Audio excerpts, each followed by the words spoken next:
Well, everyone, hello, good day, good evening, good night, good morning, potentially, wherever you are in the world.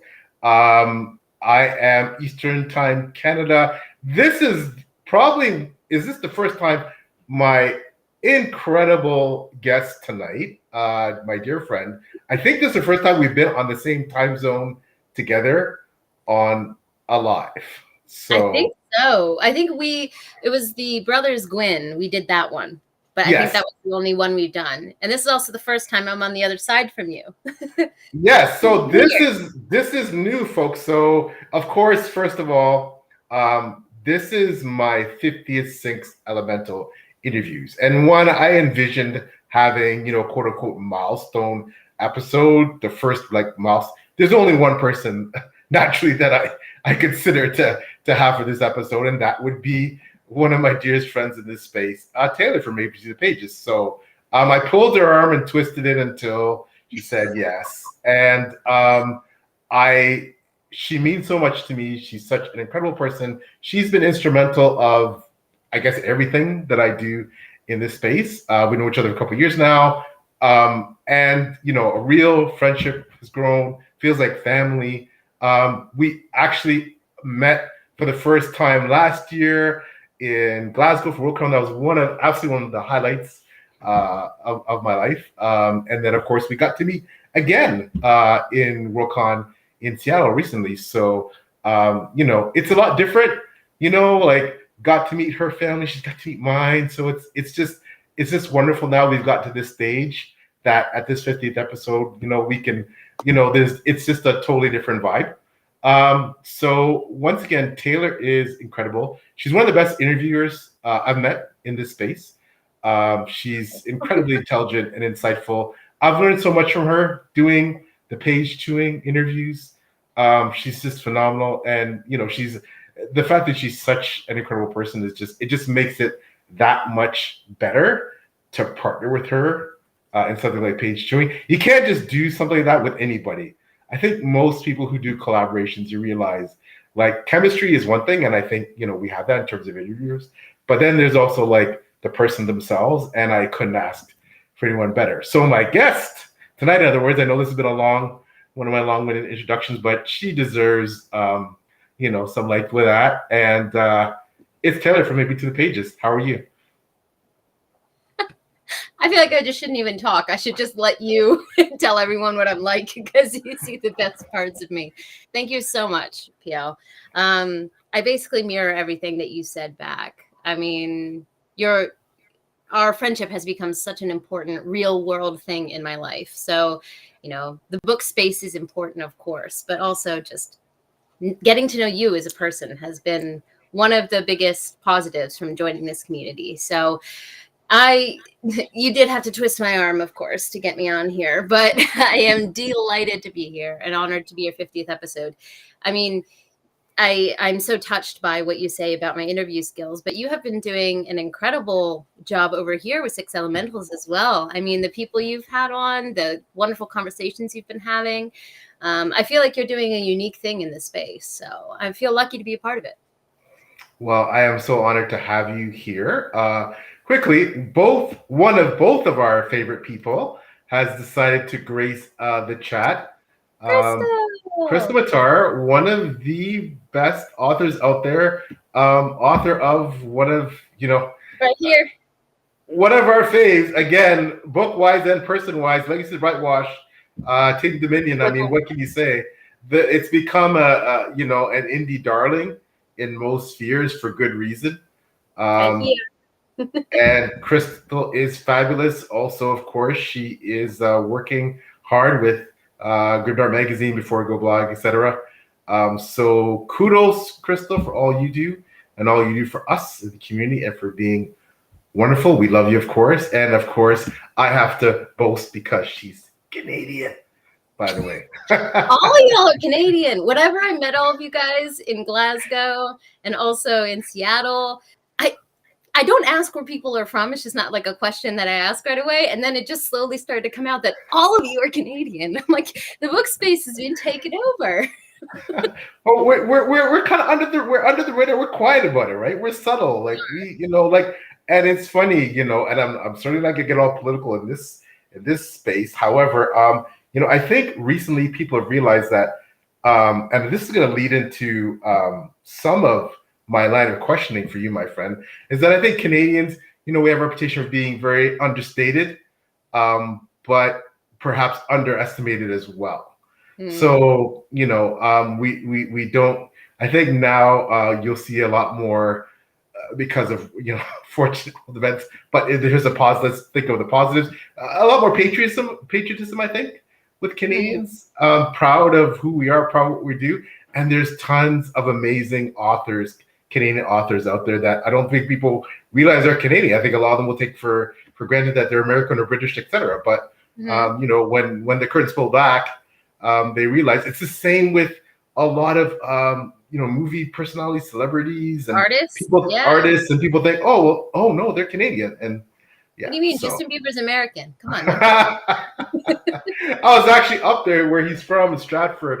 Deb and I were at a conference just the other day up in Stratford, the Canadian version of Stratford, but there is a beautiful Shakespeare theater there where they and a beautiful river, Avon River, where you know, so it's made to mimic the Stratford in England. But yeah, it's awesome. And then Crystal says, of course, you're entirely too kind, and because winters are long and boring, we got to do something 6 months a year. Well, yeah, that's a good point, and it's settling in now here. I can feel it. I'll say as soon as the last winter sport, basketball preseason starts, you know, because hockey started, football's underway, baseball's almost done. You know that winter is almost upon us. So, my friend Taylor, and folks, so for those of you who aren't aware, of course, Taylor and I have been privileged to host Page Chewing, an interview feature under the auspices of the big Page Chewing umbrella from the wonderful Steve Talks Books, etc. And we've been doing this for a bit now, and you know, but tonight I get to interview Taylor, which is, you know, like, oh my gosh, this is Should amazing. I be scared? No, not at all. So you've recently made a big move. You have moved from Japan back to the United States, where you're from, and you, along with all the other changes, you know, now there are changes, I would think, in certainly frankly, the literary scene. I mean, you've gone from Japan, kind of and correct me if I'm wrong, because I don't know a lot about it, but however, essentially the ground zero founding for anime, etc. To, and not that there aren't millions of people in the United States that don't enjoy anime, for example, but you've gone to now, you know, hundreds of millions of people in the United States compared to Japan.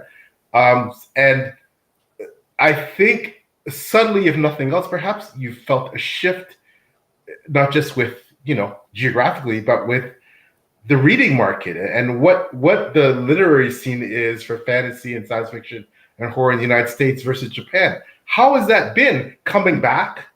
And does it feel different now that you have a comparison, like, you know, between Japan? Like, how has that been for you? I think there's a couple factors for this. One of the most immediate and obvious ones is the accessibility of physical English books, right? So in Japan, there just isn't a market for English books. People study English, business English or conversational English, but people aren't really pursuing literary levels of English, right? So there are translations into Japanese, and that tends to be what people read.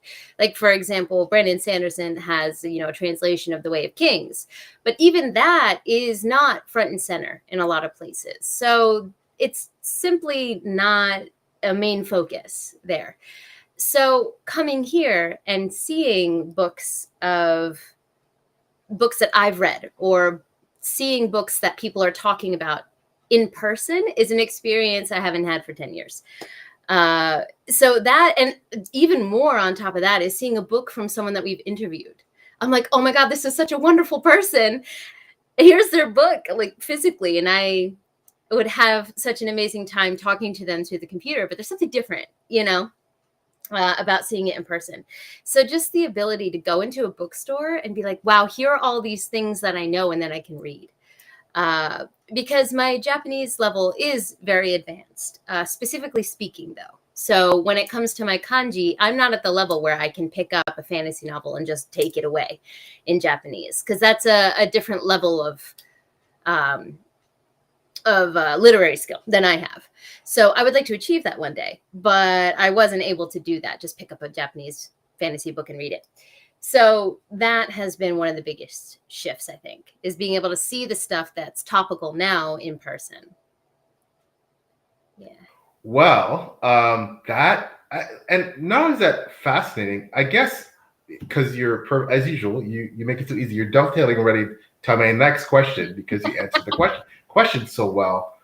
And I know you're not specifically a mood reader. You can be, like I think all of us can be. I think it's a spectrum, by degrees. So now with that, with the difference between the availability, accessibility of certain books, essentially a different market, and of course reading skills now. I mean, English. You're completely fluent in English. You can read the most advanced book in English that you want to put your hands on. Does that change or influence your reading taste? And now that kind of like now instead of going to your corner store, it's like going to Walmart. The analogous, Japan being analogous to the corner store in terms of the availability and the quantity of books, and Walmart being the US. Does that, knowing that they're out there, does that change or influence what you want to read or what you feel you should be reading? So knowing that they're out there, you mean just knowing that there's more English options for me? Yeah. Oh, for sure. Oh, yeah, it's definitely changed things. Because when I was in Japan, not only was it not accessible physically, shipping is just an arm and a leg. It's basically another book. So I would be buying 2 versions of the book that I would decide to send to myself. Now, I'm very lucky that I have a library card, so Libby saved me. I was only able to keep up with the reading habits that I want because I had Libby. So I'm just going to put that out there. Libraries are amazing. Everyone, love on your libraries, okay? Request books from them. Show that you love them. I'm going off on a tangent right now, but this is so important, especially with book banning coming up. Just love on your libraries, everyone, okay? Because you don't know who's depending on them, because I depended on mine very strongly while I was over there. But coming back to answering the question. Yeah, so just knowing that, so at the time, right, if I wanted to get a book physically, I had to really commit, know that I was going to have to ship it across the world one day and be willing to do that, and be able to pay shipping to me initially to Japan. So knowing that that isn't necessarily the case anymore, that there are secondhand stores, that I can put it in a little free library if I buy it and it's not for me. Knowing that there's other places to put books if I decide to take them in means that I can be a bit freer with what I pick up. Right. So I was staying very fantasy focused for a long time because I knew that those would be hits. I knew that they would stay in my library. But now I can try a lot of lit fic. I can try horror. I've been picking up some poetry, some random books I see that catch my eye in secondhand stores. I picked them up. Like I picked up a book about the sound of a wild snail eating, which is very not like my vibe at all in general. So because I have the freedom of knowing this has somewhere else to go and be loved if it doesn't work for me.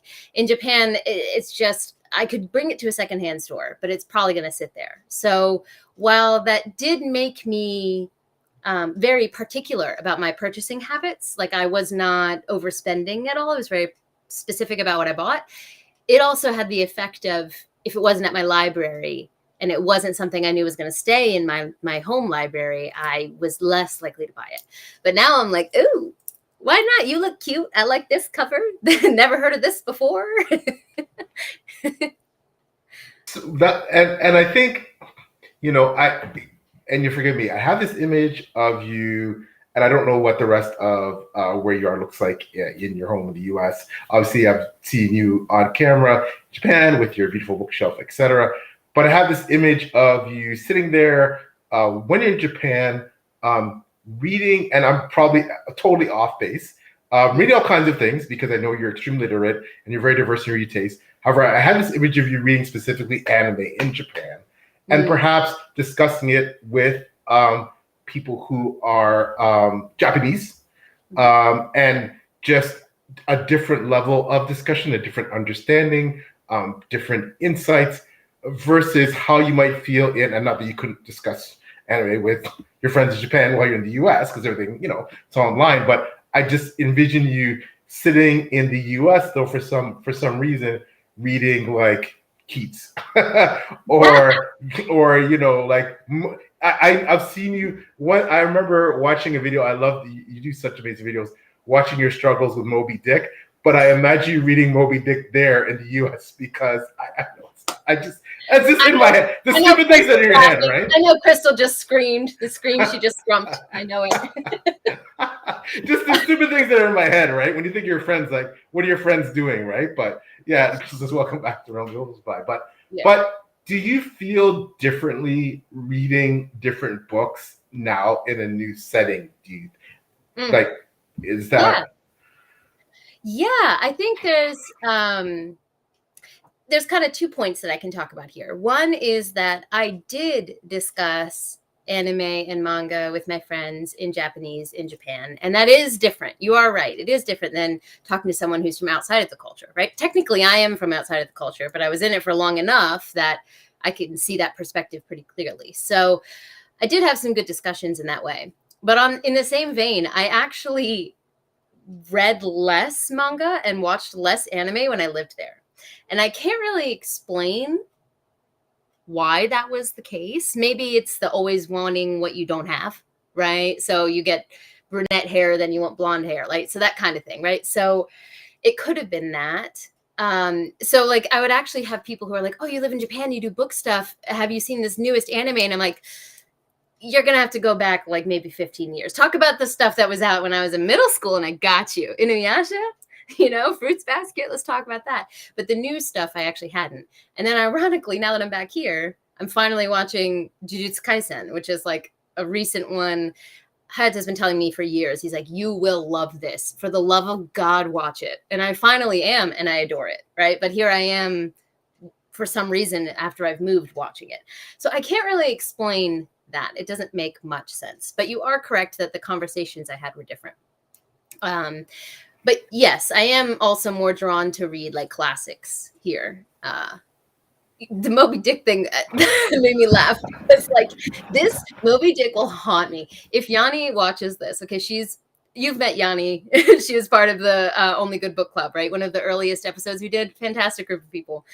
She will never let me live down the fact that I haven't finished Moby Dick. It follows me.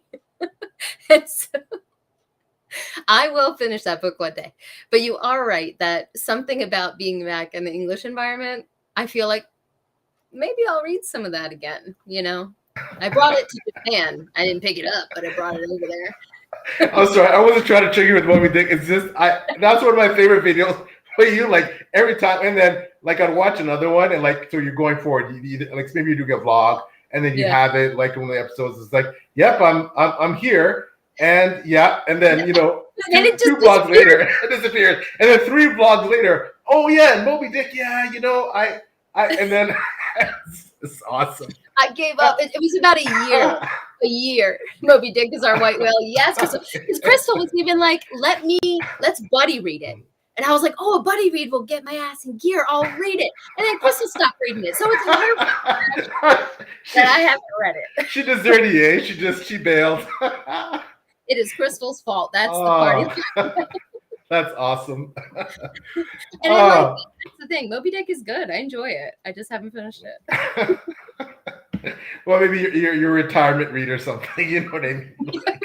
Yes, before many years from now, it will be read. But I'm not giving myself any other deadline. Oh my gosh, that's awesome. So, just before we leave the vein of the literary scene, Japan versus the U.S., you were aware empirically, but now that you're in the U.S., does it feel like, wow, the US has gone manga and anime crazy compared to when I was in Japan. Meanwhile, you're over in Japan really getting into it. But meanwhile, it's exploded in North America and the UK. Did that strike you as odd when you kind of came back and like, wow, there's a lot of anime manga? Yes. Well, you've hit on a vein that I have noticed, not just anime and manga, but that is one. Yeah, the food whale. Oh, That's your emoji now, Crystal. But the other thing is just the interest in Japan, Japanese food, Japanese culture. Like I, my interest in Japan, I was very lucky that it began when I was very young. So my dad worked for NASA at the time. He was working with JAXA. And so he was doing a lot of business trips. And so when I was like in third grade, I had the privilege of going to Japan on a business trip. Like I just tagged along. And while there were some things that terrified me, like why does my food still have a head? Why do I see what a full shrimp looks like? This is not normal in my third grade brain. But so there were some things that threw me off. In general, I was just enamored with this culture that was so different from mine. And so that was even before the anime and manga, which is usually the way people get into the culture, where there's nothing wrong with that. I think it's a fantastic gateway to get into Japan. Nothing wrong with it. But I was lucky to get it before that influence, right? So, but then I did get into anime, manga in middle school, high school. And it wasn't cool to like those things. It really wasn't. I took Japanese, and the class was considered a nerd class, just by nature of it being Japanese. People just imagine that you ran around with like wearing the cat ears all day. Like that was the image of anyone who liked Japan. So then I studied abroad there in high school. I go back to America, do some stuff. The job I was doing after graduating from university wasn't working for me. Decided, let me go back to Japan. Something about that country is still calling me. Up until this point, it still wasn't popular. It was still people imagine you running around with little cat ears. And then I go over and I come back 10 years later and everyone loves it. Like whoever's doing the PR for Japan, you're killing it. You need a raise because, and as someone who's lived there, obviously I love it too, right? So I get it. I get why people love it, but it did take me by surprise how, you don't get shoved into a locker for watching Jujutsu Kaisen anymore. Actually, it's mainstream. And I think that's a beautiful thing. Like, I'm so glad people can get into it. But part of me is just kind of like, I was in the trenches. All right. Y'all are lucky. You're OG manga and anime, right? Yeah. Well, speaking of someone who, one of our absolute favorite people in the space, the incredible dear Dr. Philip Chase, brilliant author of the Dan trilogy. Actually, I am currently, sorry, Philip, I'm currently reading While Darkness Gathers, the sequel to the Dan trilogy. And let me tell you, it is stained glass with you? Beautiful. Oh yeah, it is fabulous. Fabulous, Philip. This is awesome. I'm having an absolute blast. Philip was already a phenomenal writer, but it's beautiful to watch a writer who's already so talented just hone his craft and step it up to that next level. And this is definitely it. But on the topic of Philip has recently really gotten into the manga stuff, right? And I haven't, right? But I've, when you see when dear friends like you or Philip, like I keep thinking there's must be something there, right? Like if people such as Taylor and Philip, like there must be something there, and I just haven't. I guess I haven't found that switch to put on the attraction towards it yet. I've watched a couple of Philip's videos on One Piece, and I'm like, I've listened to you talk about it for years, and I'm like, I don't know. It hasn't called me yet, but I figure at some point, I guess I'm gonna give in. But I'd like to know perhaps, and Philip, please comment, or anyone in the chat as well. But from you, Taylor, what do you think it is that has caused this explosion in anime? Obviously, this is just observational, my subjective opinion. But for me, I think because it's different. Okay, so not only is Asian style storytelling different from what we view as Western style storytelling, so there's a difference in story structure, but there's also like the plethora of stories out there is mind blowing. Anything you're interested in, there is a manga or an anime for that. Now, there is the added element of is it translated, right? If you're reading it in English. But I will say in Japanese, it's a medium not just for fantasy. It's not a medium that is only for other worlds. There's cooking manga. Hayato wanted, when we were gonna get Pretzel, who I miss terribly by the way, but when we were gonna get him, Hayato wanted to do some research. There's tons of manga about how to take care of reptiles, right? So there, like any niche thing you're interested in, there is a manga or an anime for it. So I think, and then on top of that, the third factor I would say, so different sentence story structure, so it's interesting. So many subjects to go into. The third would be, I think people were feeling fatigue of like Hollywood movies, right? I can't tell you the number of people, myself included, who have like, yeah, I haven't watched any Marvel after Endgame. I'm just not interested, right? So I think people were that's just one example, but the movies weren't interesting or intriguing to a lot of people. And I think anime and manga fills that. It's so like when you first enter the world, I will say there's going to be a learning curve because there's a lot of like, especially anime, there's a lot of yelling. Okay. Like they just like to yell. And so you kind of got to adjust to that. But if it's a good mangaka, if the author is good, or if it's an anime, if the producer is good or the adaptation is good, the depth of character work that can be done is just as good as, you know, an English fantasy story. It's just in a medium that we're not used to, or told in a more flamboyant way than we're used to. But an example might be Jujutsu Kaisen, right? The one that I'm watching that I currently love. There are so many character building moments that are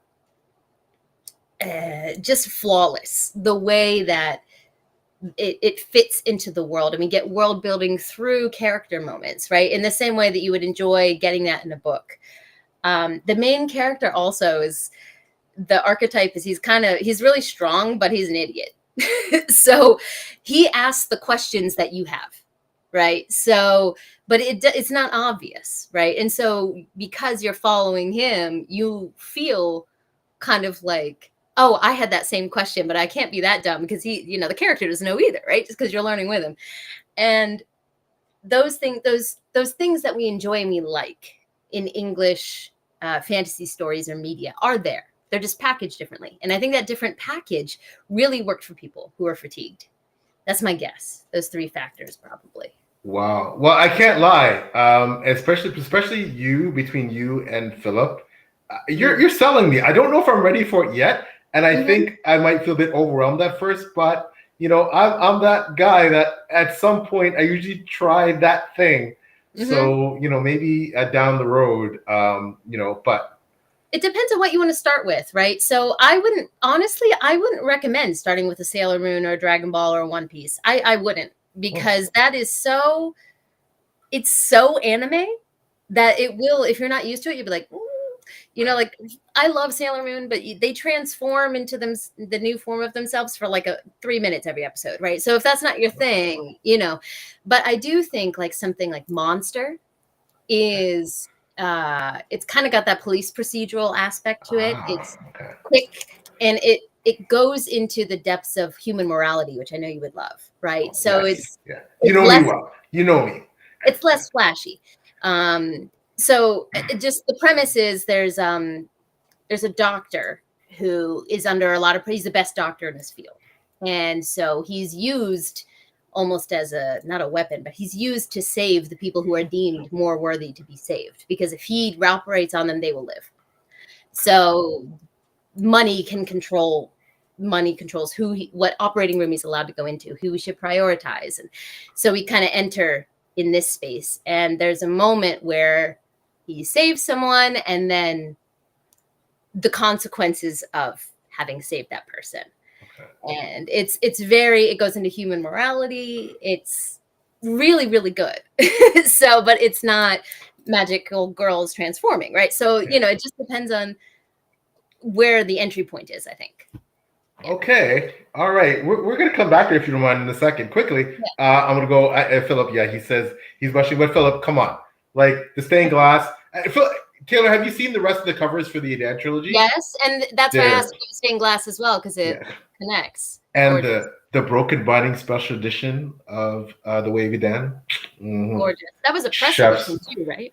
Chef's kiss. Yeah, and Crystal concurs that the cover is gorgeous. We have the awesome Danny Coulter. Hey, buddy, what's going on? Yeah. Yep. Oh, he's read While Darkness Gathers. So more Philip Chase love. He says it's great for sure. Yep, I am absolutely loving it. Not that I was surprised, because Philip's Aedan trilogy is currently my favorite indie science fiction fantasy series of all time. It's number one on the list right now. I don't anticipate it's going to get knocked off any time soon. And then Philip says, giving it up to Jack, the amazing Jack Shepard. He master of all things cartography as well. Did an amazing job. He does do more than maps, that's for sure. And he says, Crystal agrees that Jack is wonderful. Philip says, we're talking with Monty says, when I answer your question, PL, is that there's just some fantastic storytelling going on in manga, as Taylor is alluding to. I'm sure there's some stinkers too. Yes. As there would be in any genre, yeah. But the medium has greatness. Greatness. Wow.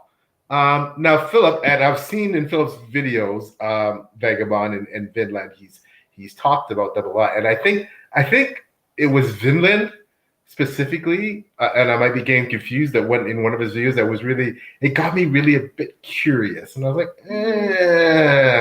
I don't know, but and he says he gave a great rec. That monster is good too. Yep. Yeah, I don't know. And, there's another fantastic person. Good night, hey, brother. What's up? Amazing person, viewer, just fabulous, wonderful, warm human being. Got to meet him in Seattle as well for WorkCon. It was one of the highlights. You're never late, my friend, even if you're watching the replay. So thanks so much for coming out. Absolute highlight of Seattle. I just want to put that out. Yes, you're wonderful. Yes, I have to get to break. I got him all to myself at my it wasn't the book signing, because there's actually people there. So it wasn't a table, because there's actually people there. It was a book signing, which was not a lot of people there. And for me, anyways, for other authors, yes. And I got him all to myself to chat to him for a while. And it was just, it was a huge highlight. He is just an awesome fella. So thanks for coming out. So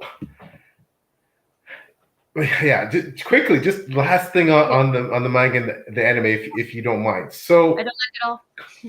Would I now, Taylor, of all people in the community, you probably know my taste the best of all the, other than my wife, etc. So my kids. So is there something there that has the gritty moral ambiguity and kind of like themes that I look for in anime? Is that there? Absolutely. Absolutely. Cool. Yes, I can think of a couple right now. It just depends on the level of gore that you want to go with your moral ambiguity, right? So I'm sure you're going to hear people talk about Berserk. I've heard of it. It's talk about moral ambiguity. It's anti-hero.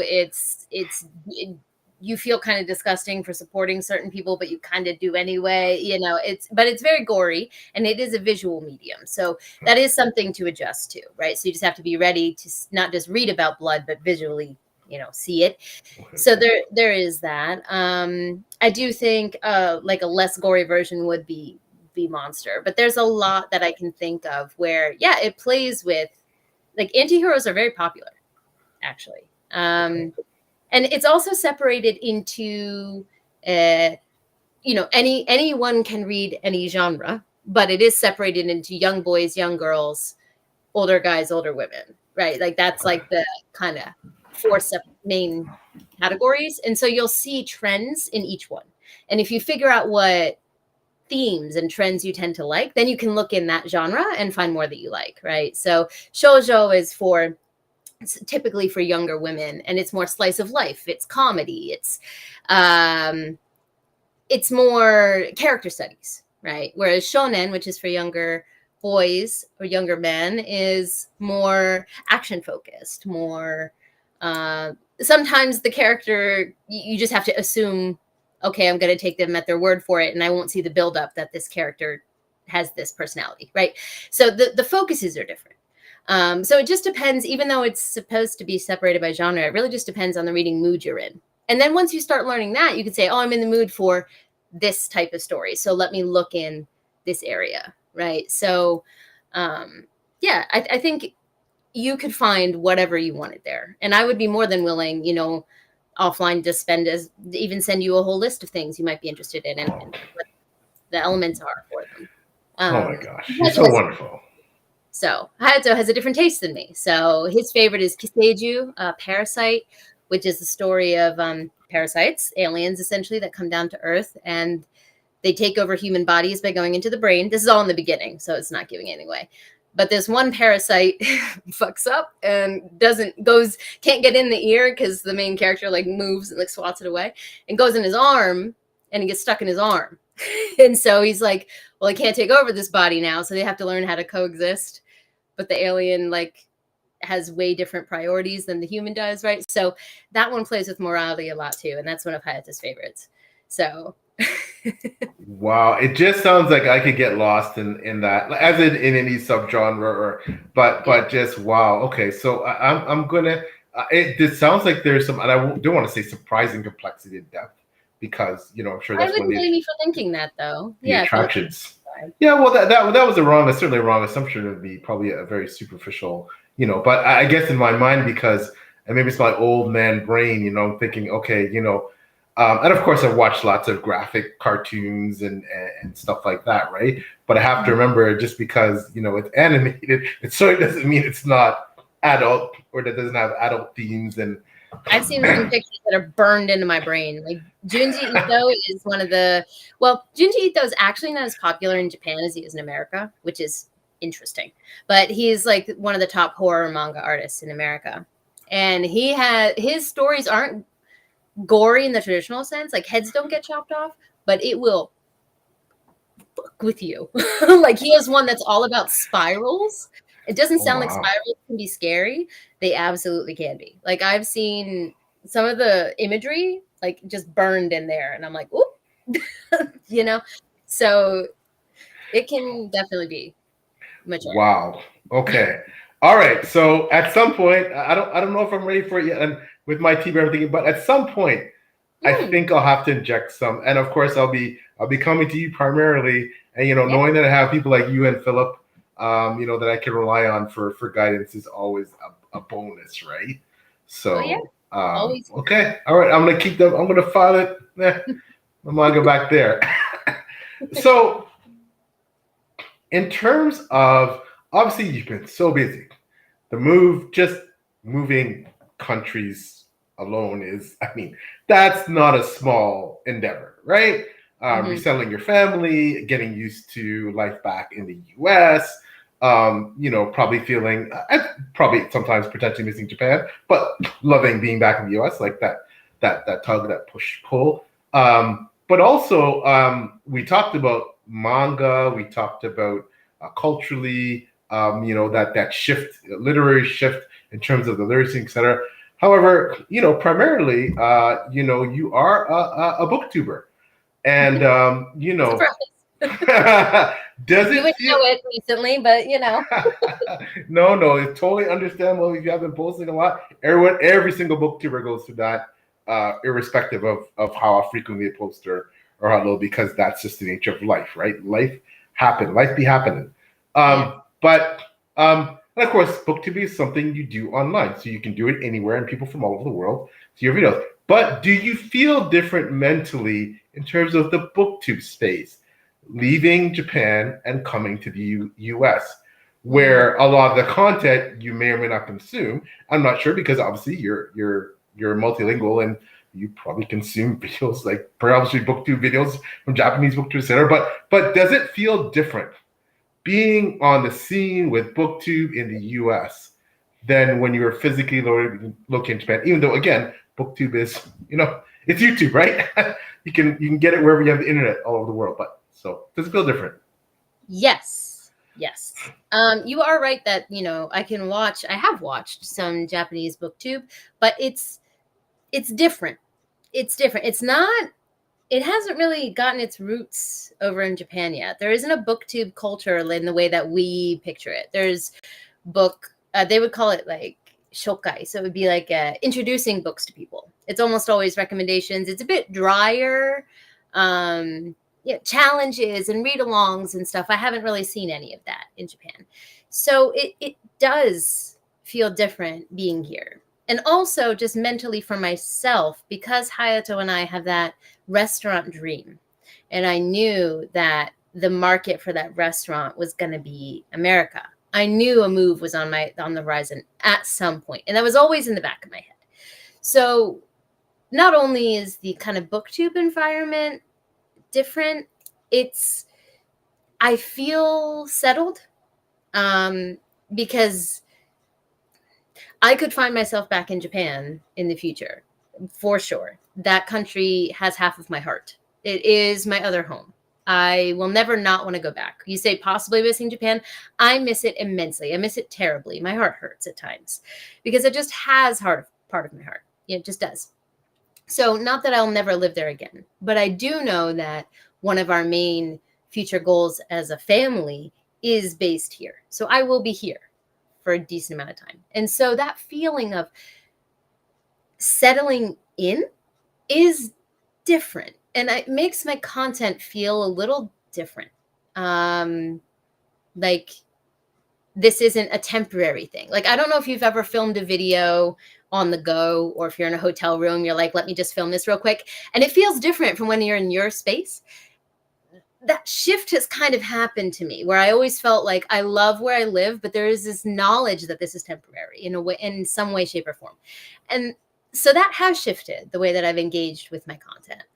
I still have to, for this setup, it's not done. Like, it's not as precarious as it could be, but it is, you're not like set up on something that's permanent, right? I move things here, I film, and I move things back. But the idea that I could make a setup and make it permanent is a new thought for me because it wasn't something that I could do before. So that is part of it, the actual active filming. And then I would also say there was another point that I wanted to make here. Have I lost it? Maybe it'll come back to me. I may have lost it. But that was one of the main points, was that aspect. Feel free to come back if you remember, obviously. Yeah. We'll just quickly finishing off the manga anime. I was just throwing Spiral Nightmares now. Yeah. It sounds pretty scary. Ganesh mentions, only read Uzumaki last year, and Junji Ito properly scared me, he says. Yes. So, of course, for me who knows nothing about manga or anime, those names don't strike fear into my heart, but I wonder if one day they will. Do you know the movie The Grudge? Oh yeah.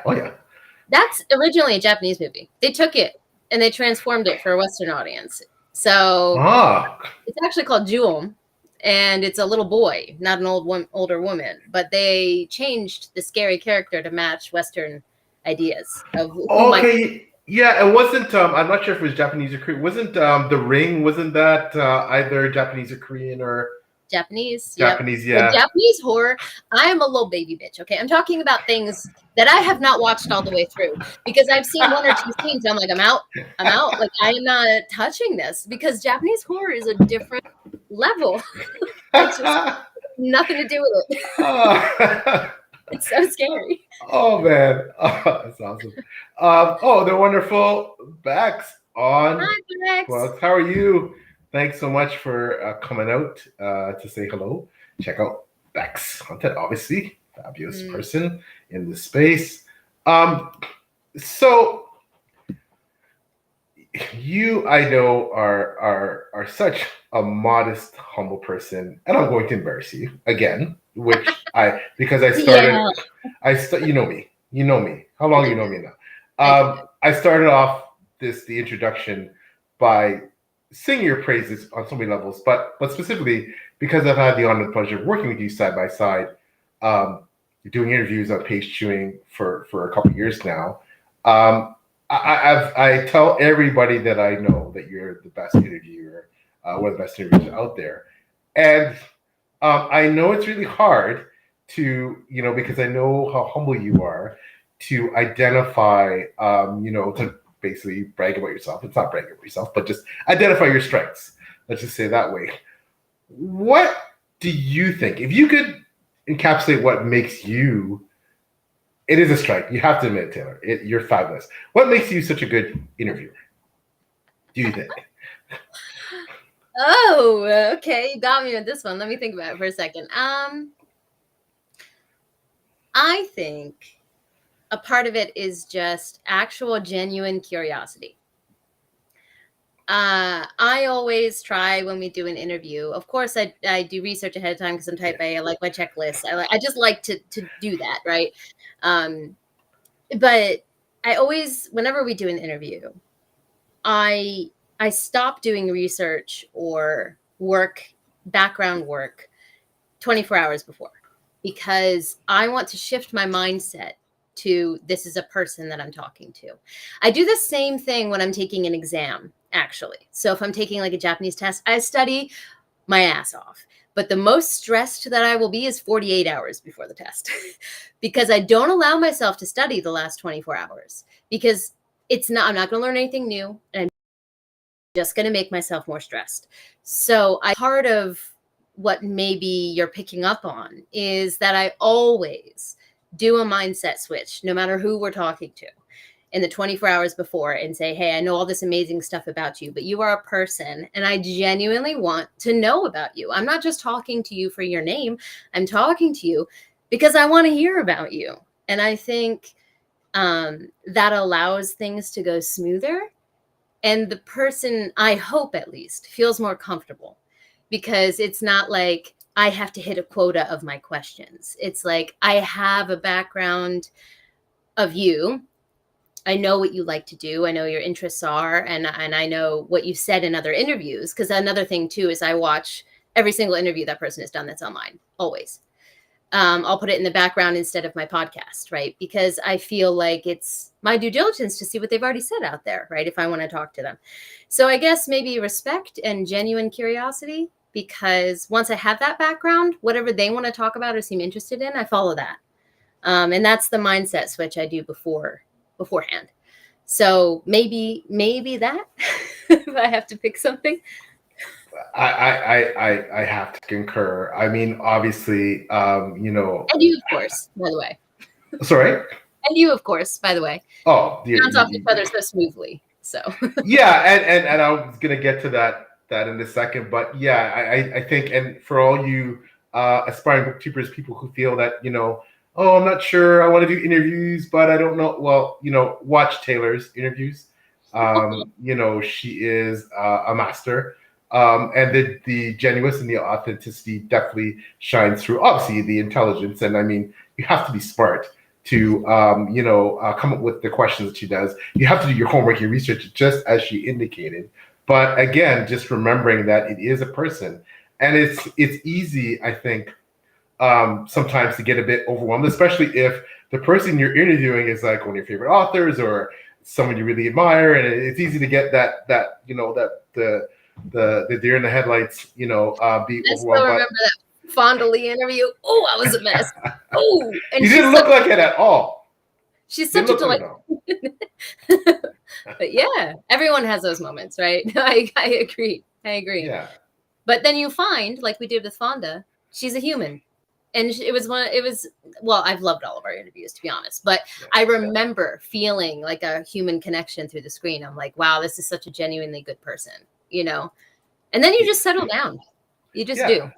Yeah. And so many of everyone we interviewed, like, and especially like, from someone who has one review on Goodreads or Amazon to one who has hundreds of thousands, they also understand too that you may just speaking to them because you admire them, you may have that fanboy or fangirl moment, and that's okay, and they appreciate it because they're flattered, and but at the end of the day, as Taylor said, it just comes down to you just people, and by a few minutes in, you're just having a great chat, and it's just a wonderful conversation, and I think that that is a skill that you have, Taylor, just to make it just like a fireside chat with somebody that you've known for years, even though you just met them.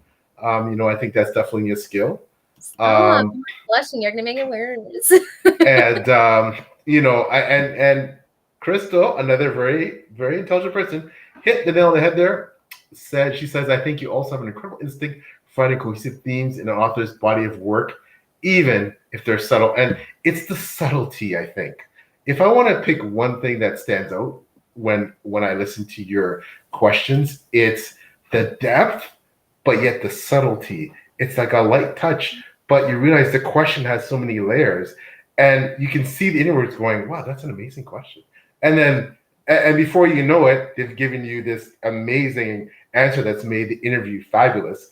But your question might only be, a couple words, but it just brings it to that level. You bring out the best in people, right? And you bring out the depth from their answers. So that is definitely one of your skills, one of your many skills. But thank you so much.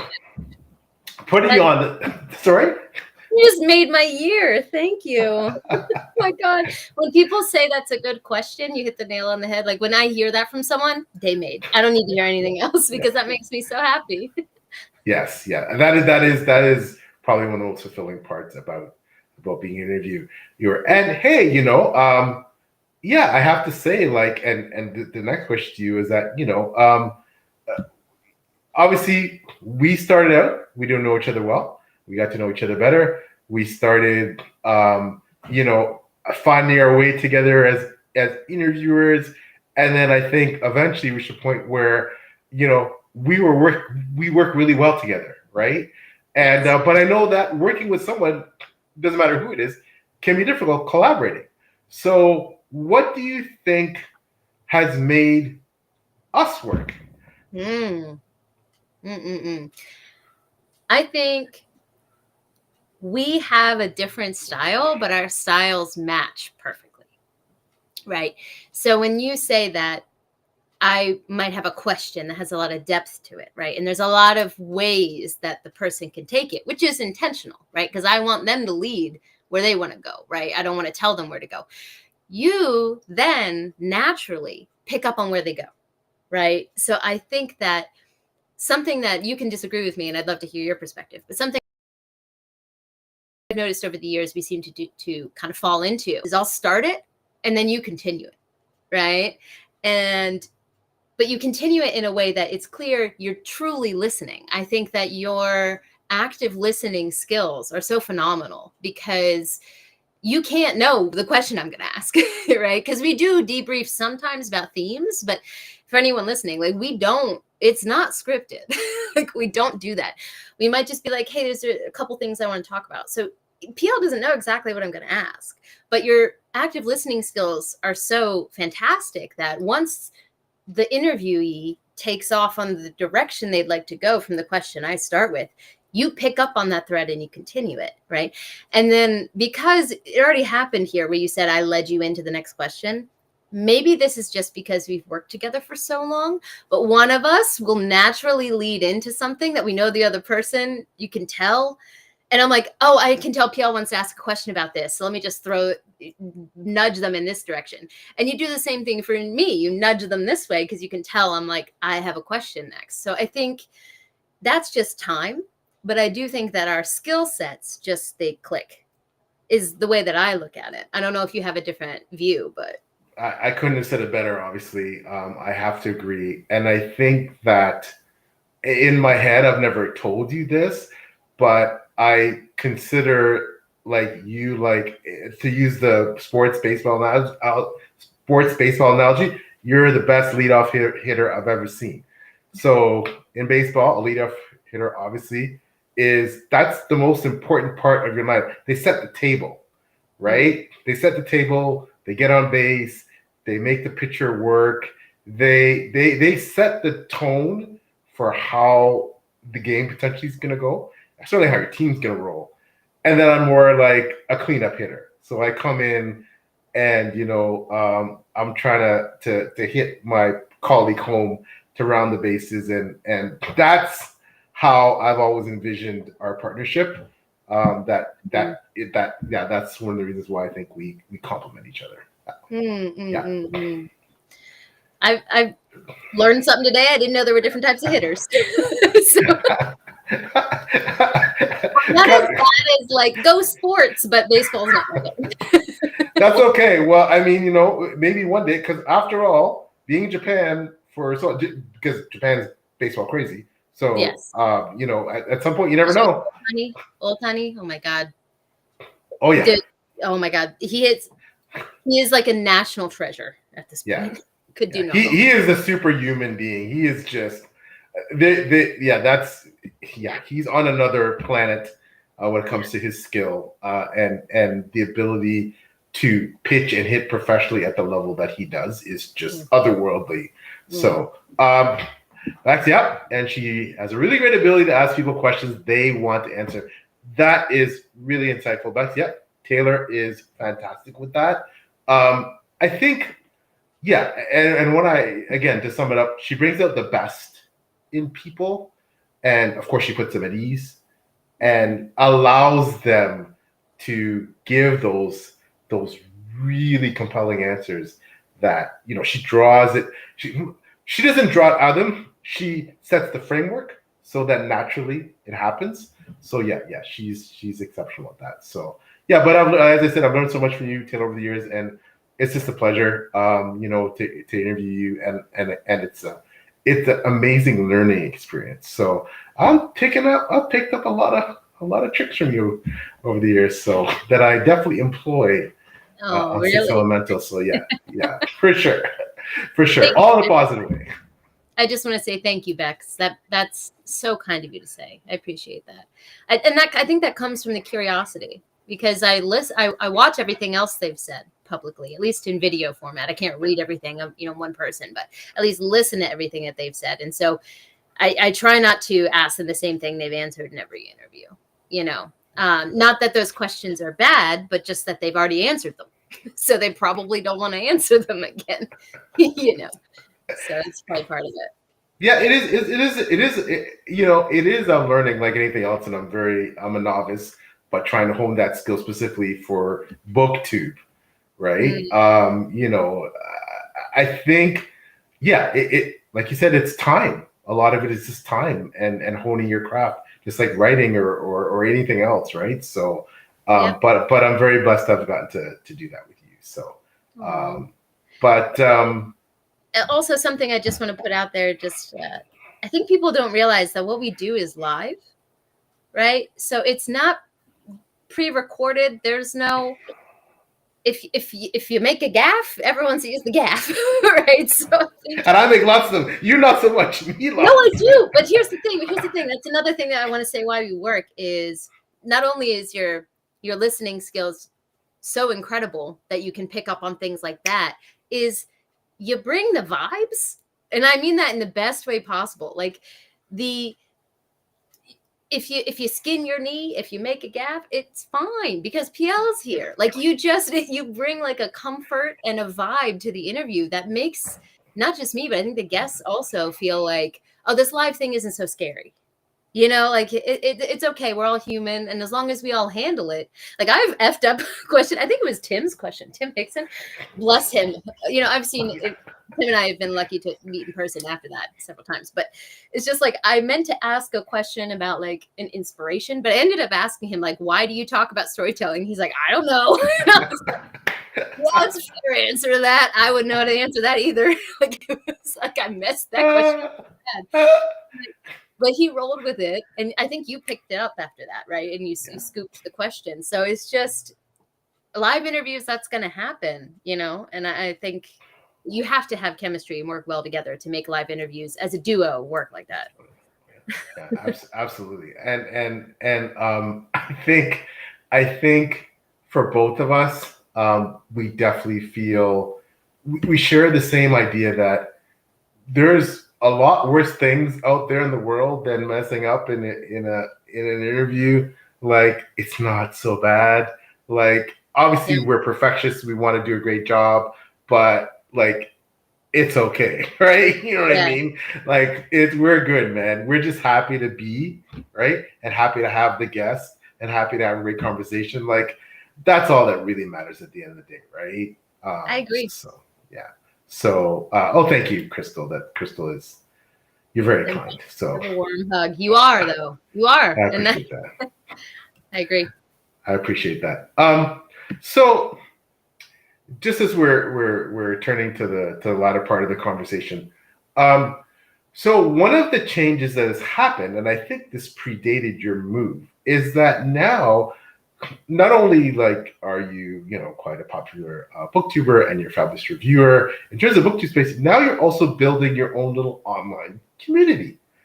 So, and I always want, you know, I've always said, like, when I see booktubers out, hey, I'm going to have like a Patreon, or I'm going to have, you know, a Discord, I'm going to have, and just like in my, I get this, and I'm not usually one to get nervous or like, oh, I just, you know, like, and I'm thinking for me, like, I was like, yeah, you're going to be successful. You're going to have this, it's going to be great, you know, but for me, I'm like, oh, I don't know if I can, like, could I do that? Like, you know, why would anyone want to hang out with me and talk about whatever? But you already have a very a wonderful book club going on as well, that you love. But what's it been like now to take that next step and basically start forming your own little online community?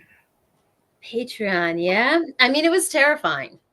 Um, Even as someone who's used to being perceived online, you know, I've been doing this since 2019. I always forget if it's 2019 or 2020. Anyway, about 5 years. It's different when you put it on YouTube, because you put it out there and you're like, Godspeed video that I've completed, you know, let's hopefully people like it. But Patreon is asking publicly and saying, like, do you all like me? Like, essentially, it is what that is. And it's terrifying. But I think one thing that completely, and I don't know if Maria, I know Maria, oh, I forget her channel name, but because I've been referring to her as Maria for so long, but I think she's on a hiatus. But if you ever watch this, Maria, it was your comment, actually, which was in a video or in a live or something. I said offhandedly, I'm thinking of making a Patreon because I see the same people in my comments and I would love to get to know you all better. And she said, just so you know, I would run to your Patreon if you made it. And I had never put the sentiment out before because I was terrified. But then I realized, even if it was just Maria, even if it was just her and I vibing in a private Discord, that would make me happier. You know, so I think just hearing just the one person saying that would interest me was enough for me to be like, all right, you know, I'm already putting myself out there in so many ways. Why is this so terrifying to me, you know?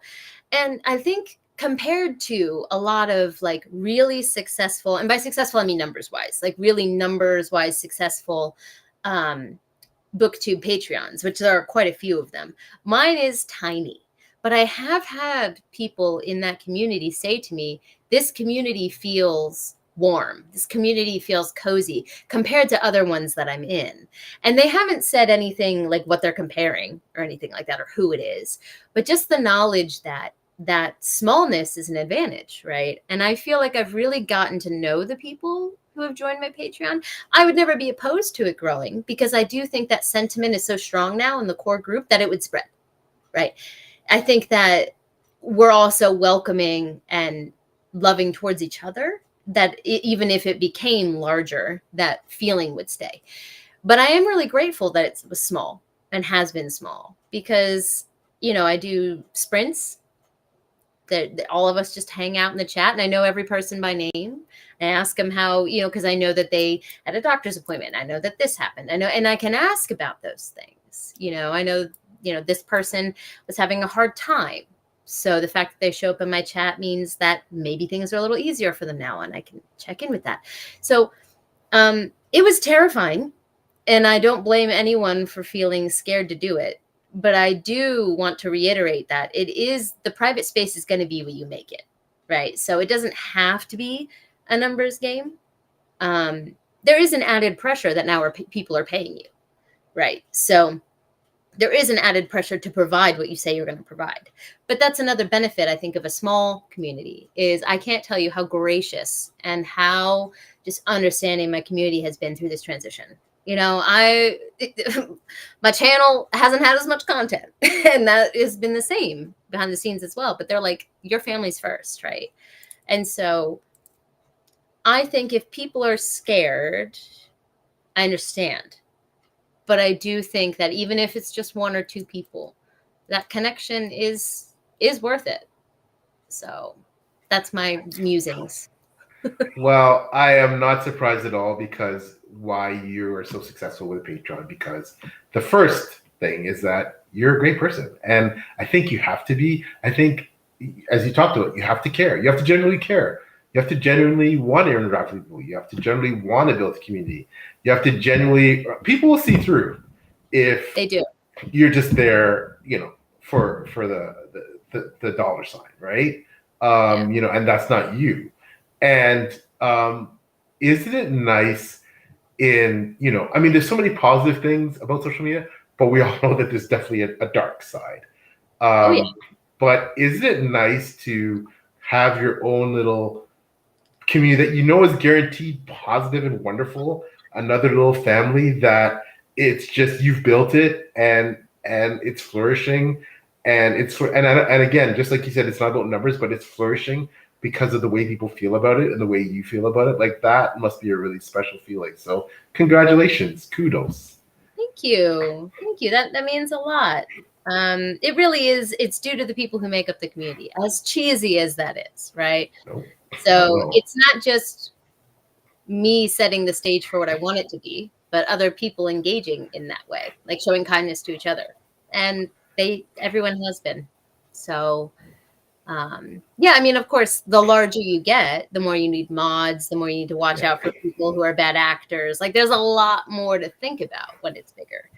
So I can't really speak on those aspects of a Patreon yet, but I will say, if you're thinking of making your own small community, it's worth it. It is a little safe space. Yeah. And, again, for folks watching, Taylor's example, how you do it the right way. Right. So, so I think, and I know for me, that's how I always looked at writing. I'm not, I'm not on the level of so many authors out there, but I have my small little group of people that actually generally love my books. It's not my, not just like, they're not just my mom or my kids or my wife, and that's the joy. My small audience that actually looks forward to it with every book and sends me emails and messages about, oh my gosh, I love this part of the book, or I can't wait for the next one, or is always promoting it, like, not because I asked them to, because they generally kind of love it. And that's what it's all about. I agree.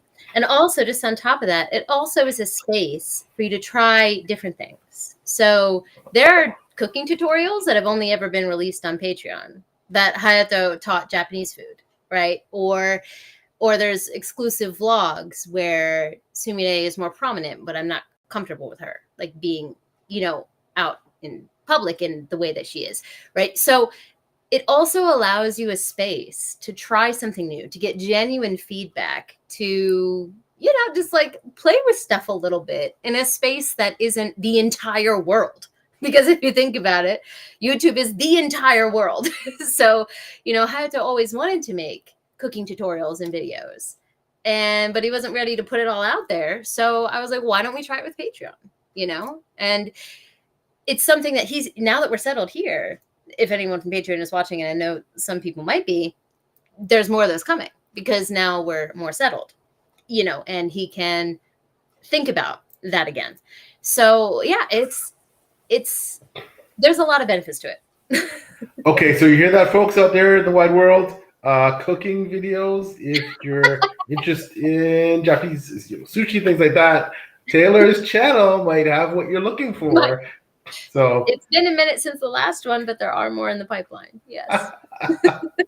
but yeah, and just I don't think we can have enough safe spaces out there in this world at this time. I don't think that there is no such thing as too many safe spaces. So, but tell us. I know, and again, we're winding down here, and I don't want to take. I know I want to respect your time. Your lovely family get back to you, but so. Curiosity, I know because I always keep your channel. I may not always comment, but I try and watch everything that you post. Eventually, when I catch up, what you've been reading? What you've been? I know you haven't had a lot of time to read, but what you've been reading? What's the kind of stuff you've been getting into? Since you moved. I had a feeling this question might be coming out, so I pulled up my Goodreads because we both know that the interviewee forgets as soon as we're asked. I was like, Phil's going to ask me what I've been reading. I don't know. So, what have I been reading? I actually finished a book yesterday for the Only Good Book Club, which is like the private book club I do, called Walking Practice. And this book was something. Okay, let me show you the cover here. Let me see if I can. You see it? Kind of. It's very grotesque. I don't know if you can see that, but my first question was WTF. Yeah, it is. It's something. Okay, so it's a Korean translated work, and the premise, you don't know this right away, but you figure it out quickly, so I don't think it's spoiling anything. But it's a non-human entity. And you're following them as they try to exist on this earth. Now, I'm not going to say anything else because it's a short book. I listened to it via audio, and it was only 4 hours. But it's horror. It's body horror. It's grotesque, but it's also talking about themes of humanity and our all of the performances that we feel that we need to do. Like, do we really need to do them?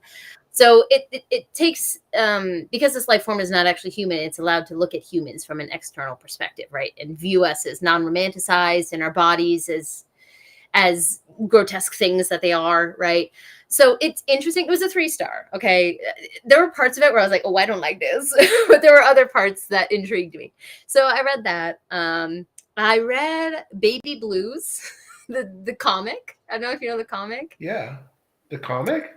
Yeah, so I actually, way back when I was in high school and had no business connecting with a mom of 3, I loved comics, actually, and I collected a bunch of Peanuts comics, and I loved Baby Blues. It just had this level of comfort to me. It felt homey.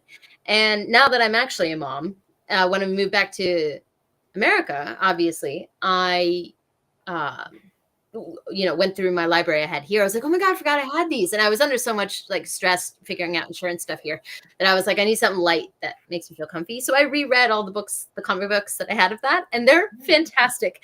If anyone needs something to laugh and smile, especially if you have kids, Baby Blues, amazing.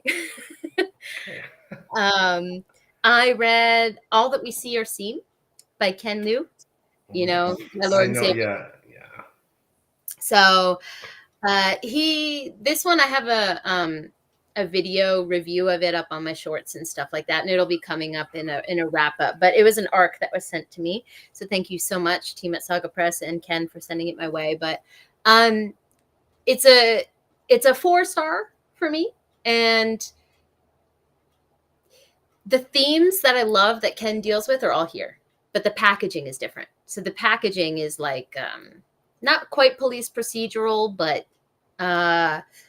think CSI, like that kind of thing, hacking, things like that. That wouldn't usually catch my eye, but he made it intriguing enough that I enjoyed it. And his writing chops are really on display. So I read that, and that the full review will be coming out with that. And I'll just name just 3 more, I guess, or a couple more, if you don't mind. Is this too much? Okay. No, never. Come on. Make sure. You. I had a DNF, which was Mina's Matchbox by Yoko Ogawa, which was a shame because isn't that one of your favorite authors? Like, yeah, well, I loved the Memory Police by her, and I wanted to read her other stuff. And this was again an only good book club pick, and it was so full of tedium.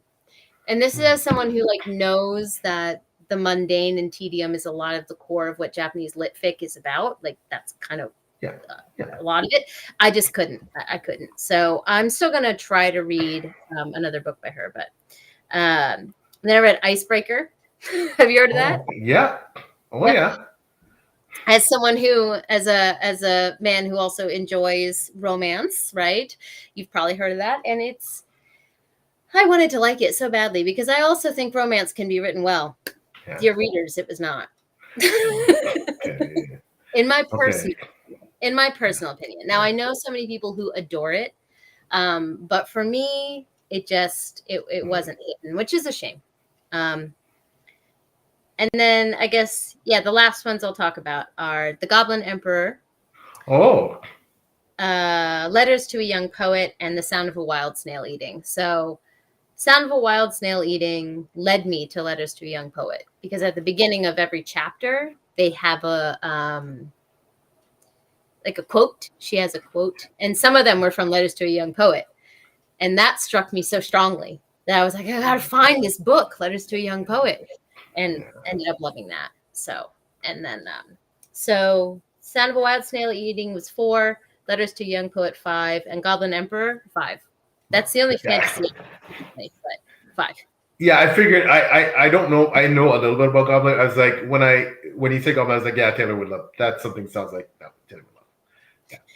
It's a character study through and through, but I love the main character so desperately that I'm hooked. Well, I want to ask you one more question. That just the last book question, then maybe just a couple more questions before we wrap up. But quick, I'm just going to get to the chat because we, wonderful people keep showing up. You bring out the wonderful people, Taylor. What can we say? So the awesome Shad.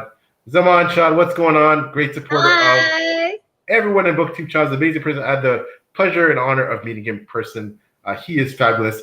I'm starting to do as well community appreciation, 6 Elementals, and Shad will definitely be one of those people that he and I get to sit down with the way Taylor and I are doing now at some point. So Shad is awesome. Hey, buddy, what's going on? I just have to say also, what a fantastic idea.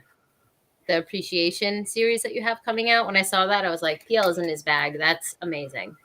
Well, we're nothing without people like Shad. This is they are what make authors, booktubers. I mean, it's people in the community. So, the awesome Charlie Ganesh, what's up, buddy? Hi, Charlie. What's going on? How's it going? Great to see you. Another greater. Welcome. Fabulous and a brilliant author. One of my absolute favorite people on there, man. Timothy Will. Give it up, Timothy. Hi, read his stuff. I keep butchering the acronym for the self-published novella, science fiction novella thing, whatever that is. But he always kills it in there. I think it's going on right now, and I think he's in either going through or like he's been either finalist or won it or semi-finalist. Forgive me, but anyways, he's a great author. Read his stuff. and I have. He was so generous to send me, his main series, which I'm definitely going to be getting to the other books later in 2026. He says it's hard. Yeah, where you are, Charlie. Yeah, for sure. He's from the future. That's awesome. So now, like I said, as we wind down, we're getting there near the end here. Before I have my final questions, I have one more bookish question specifically, and it's actually a very selfish question. It's for me. Okay. So I need your help. So you are one of many, but I mean, you're the closest person to me that I know that is indisputably a fan of Brandon Sanderson. Yes. So, and just as a plug, by the way, for For those of you who didn't go to Worldcon, Adrian Gibson, SFF Addicts, that panel with Brandon Sanderson, George R. Martin, Robin Hobb, Rebecca Roanhorse, Ryan Cahill. I can't remember. Forgive me if I left anybody out, but if you haven't seen that panel, like it's must watch. So check that out. And kudos to Adrian and all and Greta and all the SFF crew that got that together. Like, wow. So that was the highlight of Worldcon, the highlight of many Worldcons, I think.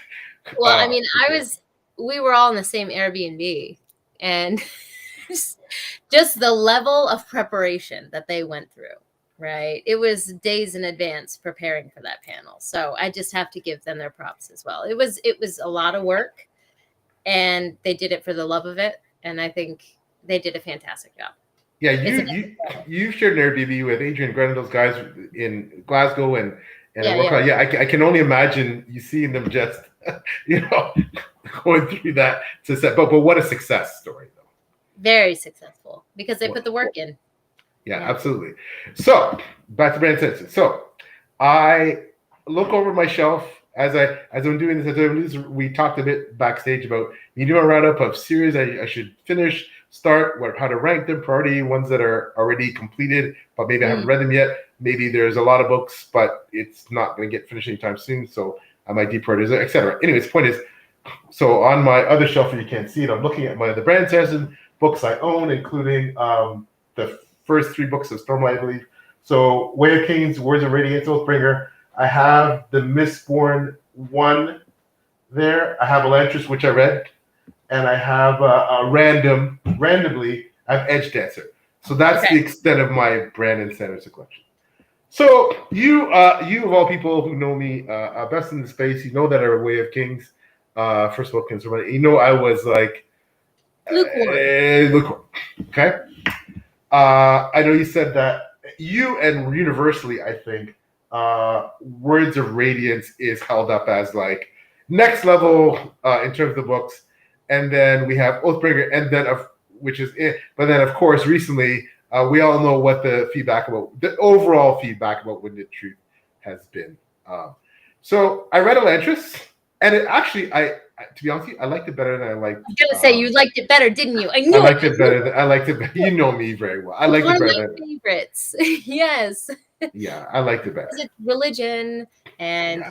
Yes, yeah, I knew you would love it. I knew. Yeah. It was still only a 4-star though, which I shouldn't say. Like a 4-star is not a bad book; it's a great book, right? But it was a 4-star. So now I'm in this mode where I'm looking at prioritizing my reads and setting up my TBR. You know me, I'm a TBR person. I've been way off this year, but generally I'm trying to get back to my more regimented TBR.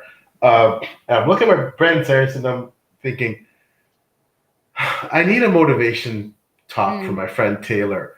Give me, knowing me like you know me, give me the reason why I need to go on with reading Brando Sando and not pull the plug and go, you know what? Yeah, he just ain't for me. Well, I will say, don't do Mistborn. Just don't. Unless my talk works for you and you read what I suggest that you read and you've turned a corner with him and you like the connectivity of his universe, I think Mistborn could do something for you. But I think based on what you enjoy, Mistborn is praised mostly for its magic system, the hard world magic system, things like that. And it's not going to hit. It's not going to hit for you. I don't think. I think it could be a plus alpha, right? If you fall in love with other things and you're like, oh, how does this connect to this? Because Mistborn does have key world building for the universe, right? But I would add that on top for you. I still think, even though you were lukewarm on Way of Kings, I do think if you're going to fall in love with any of his work, it would probably be that.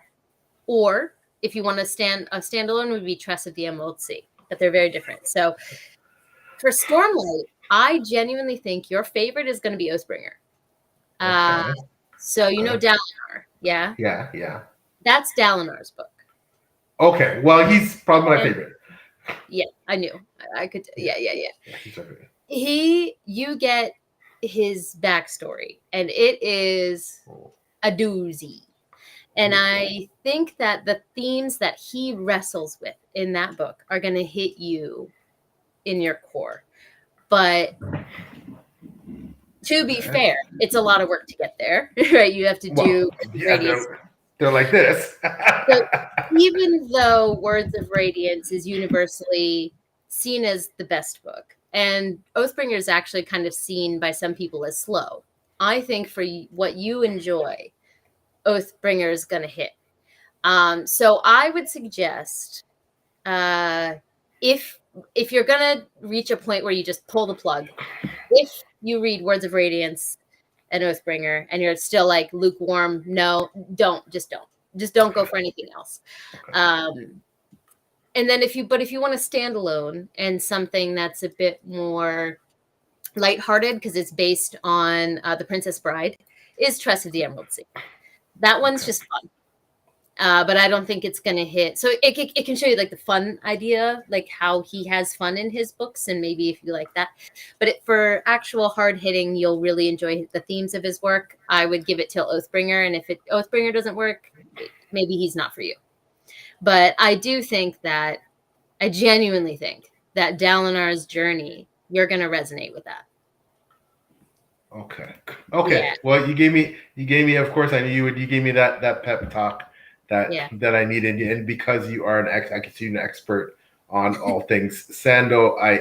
You give me that because you know me. I'm a character first reader. Yes. Dalinar, older, grappling with some stuff, grappling with some confidence issues. You know, very competent though, and someone mature. Yes. You know, all the things about him that he's also magnetic.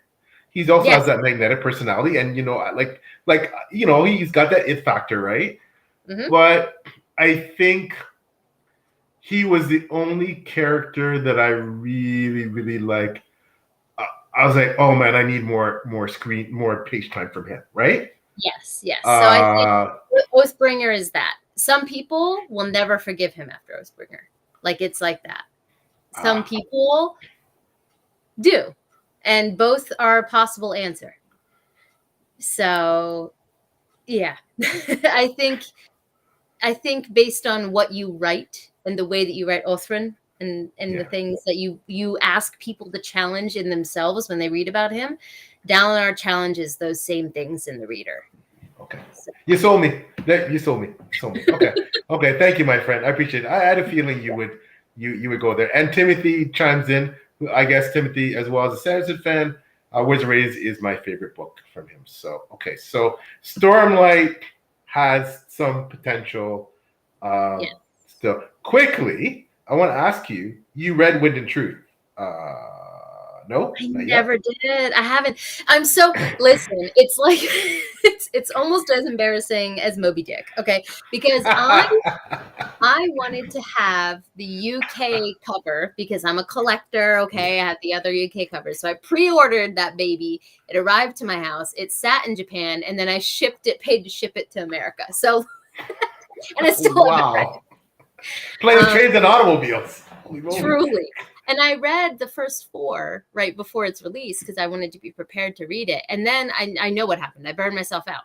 On tomes. The tome that I was preparing for arrived, and I didn't take it on. So I haven't. But I have. So I've avoided spoilers except for one particular character reveal that some people had issues with. And now that I know what the reveal is, I'm like, if you have an issue with that reveals something about you. But outside of that particular tiny like character reveal, I don't know anything. But I do know that the reception was very mixed. See, one of the biggest reasons I always wanted to read Stormlight and Brand Sanderson since I met you, because I want us to be able to talk about Brand Sanderson together, right? Yeah. But the spark has the pilot light just hasn't been misfiring yet. So maybe, you know, I can only hope that's, you know. Yeah. But quickly, Timothy Throat chimes in. Shalan is 100%. But you know what? probably my third favorite character. Where's the king? Yes. I'm a Shalon apologist. I love her, but that's after Words of Radiance. So well, that's because she's in her storyline is interesting. It starts off really, really compelling, right? She's in deep crap. She's got to go somewhere, and like she's embedded. Like all, I'm not trying to get spoilers, but like that, like her storyline is like that's a compelling storyline. I was like, okay, like when I started. So between Dal and her, like you had me going, right? Yeah. Some of the other characters not quite as much, but probably because, and again, I'm not sure spoilers. I think we all know who it is. There's a character that is essentially the hero of this book that I just fell flat for me, man. I'm sorry. And he gets the most page time. We go into oodles about his family, and we see his father's backstory almost, and we see like all stuff. And I mean, he's the hero. He's picked on. He's used as fodder, but it's like I just didn't vibe with him. Anyways, I don't want to. Well, no, but and let me just say, he is my least favorite of the main characters. Okay. To me, he's made interesting because the people around him are interesting. Like the people bounce off of him. Yeah, exactly. But him himself, I've never been that attached. So. Okay, well, I'm not alone. Okay, I don't feel so bad anymore because I know for a lot of oh my gosh, I know he's so. These shoes shall not be named for me. So, anyways, and quickly, this is I've read most Star Wars books multiple times. Every Oathbringer would be PL's favorite if you're going to okay, Dan, I trust you too, brother. So and he says, hey, maybe hot take. He says he liked Wind and Truth. Hey, I mean, I'm open to loving it. I hope I do. Maybe I'll be in your camp, Daniel, when I get to it. There you go. Beck says, feel so bad when I buy a book because of as it recovers. Yeah, I mean, I'm doing the Kickstarter. So. Oh, of course, you're such an amazing backer, Taylor. You're incredible. Zed, do like Shalon as much. Read WK in 2011, but was a fan after that. So yeah. Okay. There's hope. There's hope. Yeah. So, anyways, last question. We're winding down here before we finish things off. I know we'll get into that hour and a half mark. And again, thank you so much, Taylor. You've been so generous with your time, and you're busy. You have your family to look after. But okay, so it feels weird to hear those words on the other side. I know. It is weird. Isn't it? I think you're being generous with your time. Like, oh, shouldn't I be saying that? Yeah, it is. It is weird, isn't it? But it's weird because it's you that I'm saying it too. Because it's like, but so the final question because we're gonna cut it short because you'll come back. So we'll talk for anytime. I hope so. But what are you looking forward to the most? In terms of either reading, booktube, what do you look forward to? I know it's early, it's like it's fall, but what are you looking forward to most either in the future or next year, something coming up regarding either booktube or something you do perhaps with your Patreon or something or a book that you want to read that you haven't got to? What are you looking forward to regarding to this space in 2026? It's a really good question. Beyond. Actually, genuinely, because I'm usually a forward planner, right? Now is probably the first time in my life that I haven't planned it out. So let me think this through. What am I looking forward to? I think I've embraced mood reading greatly during this transitional period in my life, but I'm looking forward to getting back to a bit more of a TBR structure. I've started a lot of series and haven't continued. I've stayed away from fantasy tomes in the last couple months because I've been on the go. Wind and Truth just being one example of that. But I want to immerse myself in the same world consecutively again. So I think I'm really looking forward to getting back to reading some tomes. And also, there's two challenges I'm thinking of doing in 2026. One is Classics Challenge. We're trying it again 3 years later. Moby Dick may or may not make the list. I don't know if I'll curse myself that way, but there will be some, because I think going through my collection that I had here, I have a lot of classics. And something else I realized, which is in tandem with my other challenge I want to do, which is a reread challenge. A lot of the classics that I found, I did read when I was younger, but I just couldn't, I didn't have a complete frontal lobe, right? So the way that I engaged with them was way different than the way that I would engage with them now. And also, just like, behind me, I got Liza Locke-Lamora here, a book that I adore, but I don't talk about because I haven't reread it, right? And so I've said for years on my channel that I wish I made time to reread more. And I would really like to make time to do that in 2026, because I mentioned about the settled feeling I'm kind of having. And I think that's a good baseline for rereading. So I'm really looking forward to picking up some tomes, to rereading some favorites and doing some vlogs about it. And then also possibly, not promising anything, but possibly some classics. Yeah. Great. That sounds like some fabulous stuff to look forward to. So yeah. I have some similar goals too. So I cannot wait to see how that plays out for you in the future. I think there's a gap in my content that I'm trying to figure out. My Japan life vlogs. I mean, Elephant in the Room. Like those were one of the things that my audience enjoyed the most. They were fabulous. They were fabulous. Thank you. And they're not gone forever. Every time I go back to Japan, because half my family is there, I'll be doing one. But the idea, there was fear there of not being able to make that content frequently. And, what are people going to leave? Maybe they're here just to see Japan. Right?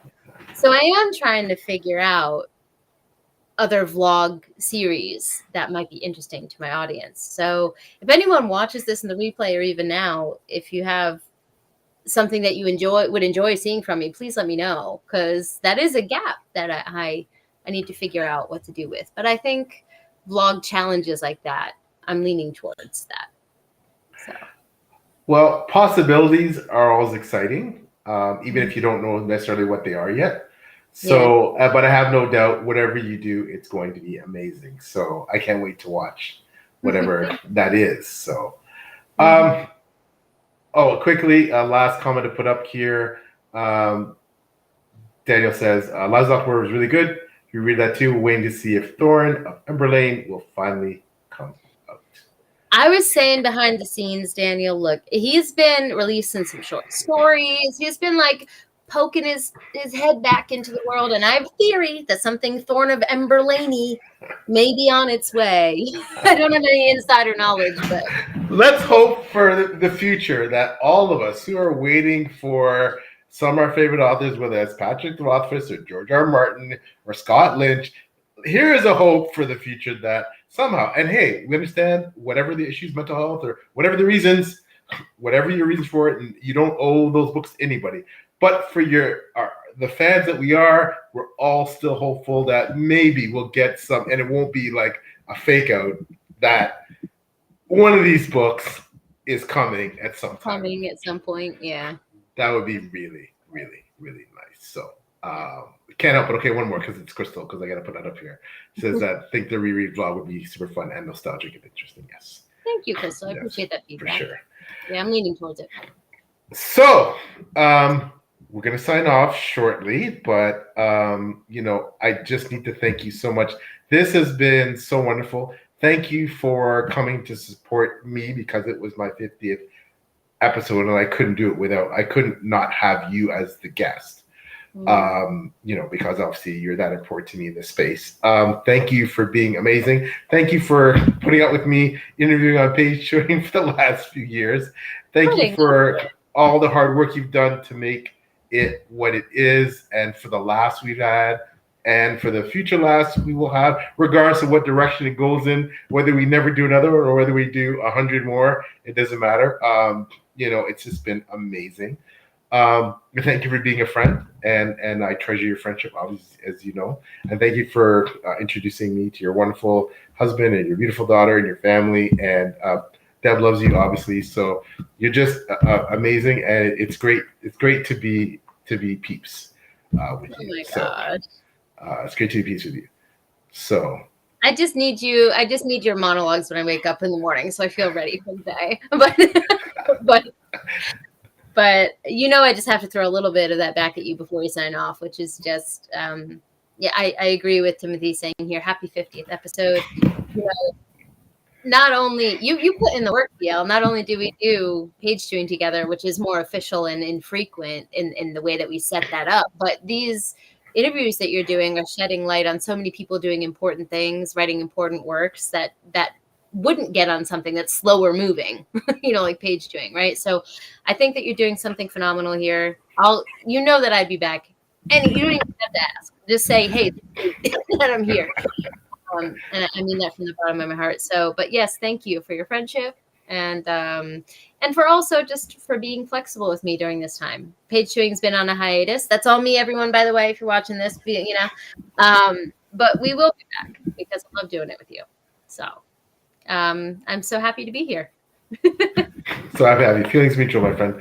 Quickly, for those who are living under a rock and don't know where to find you on social media, where to find you, what about your YouTube channel? Because obviously social media is definitely a thing of flux with most people right now. Some people are kind of picking up new platforms and ditching others, etc.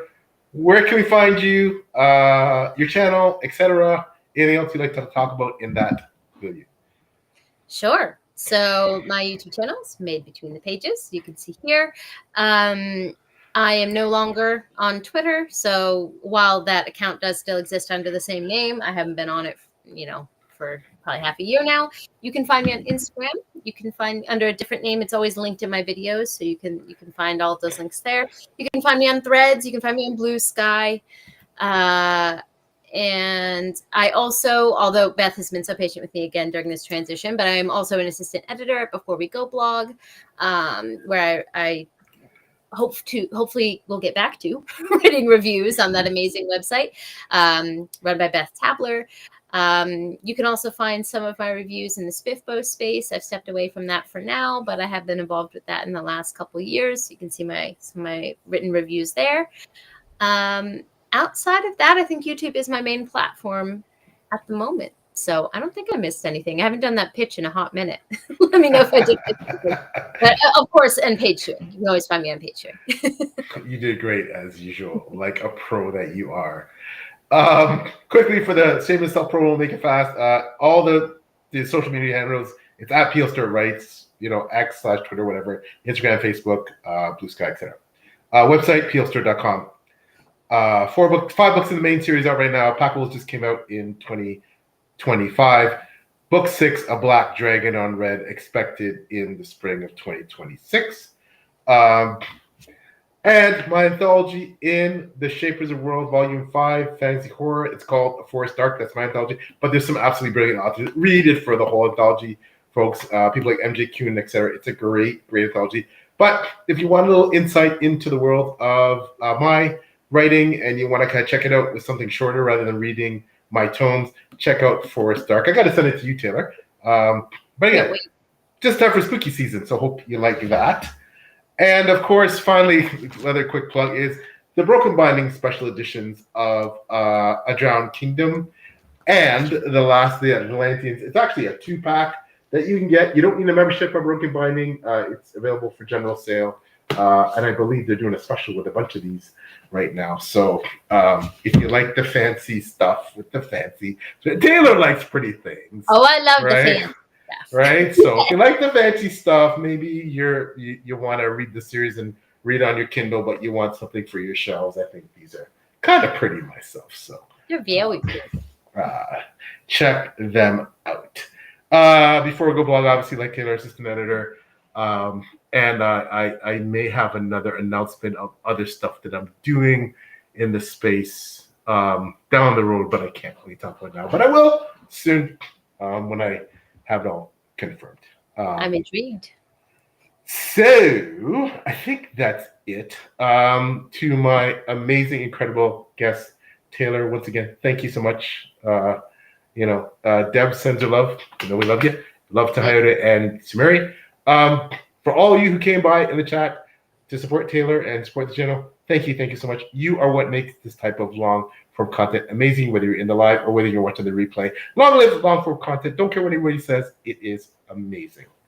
So, Tara and I signing off. Yeah. And thank you so much again for coming by.